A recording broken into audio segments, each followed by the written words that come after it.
Welcome to சூரியகிருஷ்ண maths. உறவுகளும் சார்புகளும் standard 10th பயிற்சி 1-5. பயிற்சி 1-5ல் இப்போ நம்ம அந்த சம் பார்க்க போகிறோம். அந்த சம்மை வாசிக்கிறேன், கவனிங்க. ABC உட்கணம் N மற்றும் F from A to B என்ற சார்பு f of x equal 2x plus 1 எனவும் மற்றும் b from b to c ஆனது f of x equal to x squared எனவும் வரையறுக்கப்பட்டால் f சேர்ப்பு g மற்றும் g சேர்ப்பு f இன் வீச்சகத்தை காண்க. இப்போ நல்லா கணக்க ஒரு தடவைக்கு 2 தடவை நல்லா வாசிங்க. என்ன கொடுத்துருக்காங்க, என்ன கேட்டிருக்காங்கன்னு. இப்போ என்ன கொடுத்துருக்காங்கன்னு பாருங்க. ஏபிசி இது ஒரு உட்கணம். என்னது? எண், இயல் எண்களுடைய உட்கணம் முதல் கொடுத்துருக்காங்க. அதில் கவனிங்க, F from A to B. இந்த A to B F of X, அது 2x + 1.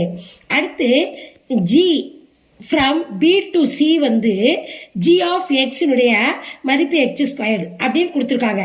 அப்படி வரையறுக்கப்பட்டால் எஃப் சேர்ப்பு ஜி மற்றும் ஜி சேர்ப்பு எஃப்பின் வீச்சகம், இது ரெண்டுடைய வீச்சகத்தை கேட்டிருக்காங்க. இப்போ நம்ம கண்டுபிடிப்போம். முதல்ல என்ன கொடுத்துருக்காங்கன்னு அதை எடுத்து எழுதிடுவோமா? கவனிங்க.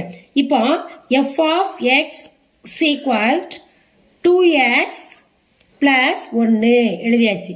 அடுத்து என்ன கொடுத்துருக்காங்க? ஜி ஆஃப் எக்ஸ் என்ன கொடுத்துருக்காங்க? X squared. இது ரெண்டும் கொடுத்துருக்காங்க. இதுல இருந்து நம்ம என்ன கண்டுபிடிக்க போறோம்? எஃப் சேர்ப்பு ஜியும் ஜி சேர்ப்பு எஃப்பும் கண்டுபிடிக்க போறோம். அதனுடைய வீச்சகத்தை கண்டுபிடிக்க போறோம். இப்போ முதல்ல எஃப் ஆஃப் எஃப் சேர்ப்பு ஜி அதை பார்ப்போம். சீக்வல்ட் எஃப் ஜிஎக்ஸ். இப்போ அதை நம்ம பார்க்க போறோம். சரியா? இப்போ இதை எஃப் சேர்ப்பு ஜி எக்ஸ் இதனுடைய விரிவை நம்ம இங்கே எழுதியிருக்கோம். எஃப் ஜி ஆஃப் எக்ஸ்ன்னு எழுதியிருக்கோம். இப்போ எஃப் எழுதிக்கிடணும். ஜி ஆஃப் எக்ஸ் என்ன கொடுத்துருக்காங்க? இந்த ஜி ஆஃப் எக்ஸ் இங்கே என்ன கொடுத்துருக்காங்க? எக்ஸ் ஸ்கொயர் கொடுத்துருக்காங்க. அதை இங்கே நம்ம பிரதியிடணும். புரியுதாமா? இங்கே இதை நம்ம விரிச்சு எழுதியிருக்கோம். இப்போ f of x f g x எழுதியிருக்கோம். ஜிஎக்ஸ் உடைய மதிப்பு போட்டாச்சு. இப்போ எஃப்எக்ஸ் மதிப்பை போடணும். அதுக்கு முன்னாடி கவனிங்க, எஃப்எக்ஸ் என்ன கொடுத்துருக்காங்க? 2x + 1 கொடுத்துருக்காங்க. அதை எக்ஸ் ஸ்கொயர்டு இதை எதில் பிரதியிடணும்? இந்த எக்ஸுங்கிறதுல பிரதியிடணும். இந்த எக்ஸ் ஸ்கொயர்டை இந்த எக்ஸுங்கிறதுல நம்ம பிரதியிடணும். அப்போ இந்த 2வை முதல்ல எழுதிக்கிடணும். 2 இந்த எக்ஸுங்கிற இடத்துல இந்த எக்ஸ் ஸ்கொயர்டு இந்த +1. இதுதான் எஃப் சேர்ப்பு ஜி எக்ஸ் இதனுடைய மதிப்பு. இப்போ அடுத்து என்ன கண்டுபிடிக்க போகிறோம்? இது கண்டுபிடிக்க போகிறோம். ஜி சேர்ப்பு எஃப், ஜி சேர்ப்பு எஃப் கண்டுபிடிக்க போறோம். அப்போ ஜி எஃப் ஆஃப் எக்ஸ் கண்டுபிடிக்க போறோம். G f of X g equal இப்போ எஃப் ஆஃப் எக்ஸ் இங்க என்ன கொடுத்துருக்காங்க? 2x + 1 கொடுத்துருக்காங்க. அதை நம்ம இங்க எழுதணும். 2x + 1. இப்போ எஃப்எக்ஸ் எழுதிட்டோம். அடுத்து ஜிஎக்ஸ் எழுத போறோம். அதுக்கு முன்னாடி நம்ம என்ன செய்யணும்? இதை நம்ம முதல்ல எழுதிக்கிடணும். எக்ஸ் ஸ்கொயர் ஜிஎக்ஸ் எழுதிக்கிடணும். எழுதிட்டு 2x + 1. இப்போ இது எல்லாத்தையும் இந்த எக்ஸ் ஸ்கொயர்டில் பிரதியிடணும். இந்த இடத்துல இதெல்லாம் பிரதியிடணும். ஆல்ரெடி இது என்னது? ஸ்கொயர்டில் இருக்கு.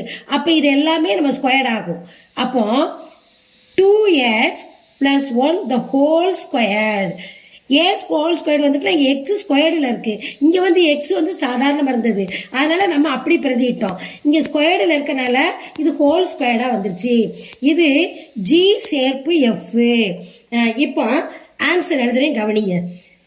எஃப் சேர்ப்பு ஜி மற்றும் ஜி சேர்ப்பு எஃப் வீச்சகம். வீச்சகம் தானே கேட்டிருக்காங்க. இப்போ நம்ம வீச்சகம் கண்டுபிடிச்சிட்டோம். அதை நம்ம இப்போ எடுத்து எழுத போகிறோம். என்ன எழுத பாருங்க. முதல்ல என்ன எழுதணும்? எஃப் சேர்ப்பு ஜி என்ன கண்டுபிடிச்சிருக்கோம்? இங்கே கண்டுபிடிச்சிருக்க பாருங்க. 2x ஸ்கொயர்ட் +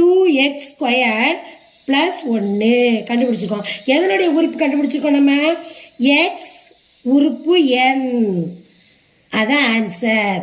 அடுத்து இப்போ ஜி ஆஃப் எஃப்காங்க. ஜி ஆஃப் எக்ஸ் ஜி சேர்ப்பு எஃப் என்ன கண்டுபிடிச்சிருக்கோம்? 2x plus 1 the whole squared. இது வந்து எக்ஸுடைய உறுப்பு n. இதுதான் இதனுடைய ஆன்சர். f சேர்ப்பு g மற்றும் g சேர்ப்பு f in வீச்சகம் 2x squared plus 1. 2x plus 1 the whole squared. இதுதான் இந்த சம்மோட ஆன்சர். இந்த வீடியோவை லைக் பண்ணுங்க, சப்ஸ்கிரைப் பண்ணுங்க, உங்க ஃப்ரெண்ட்ஸுகளுக்கெல்லாம் எடுத்து சொல்லுங்க. அடுத்து இந்த வீடியோவில் உள்ள டவுட் ஏதாவது, இந்த சம்மில் ஏதாவது உங்களுக்கு டவுட் இருந்தால் கமெண்ட்ஸில் போடுங்க. நான் அந்த கமெண்ட்ஸுக்கு ரிப்ளை பண்ணுறேன்.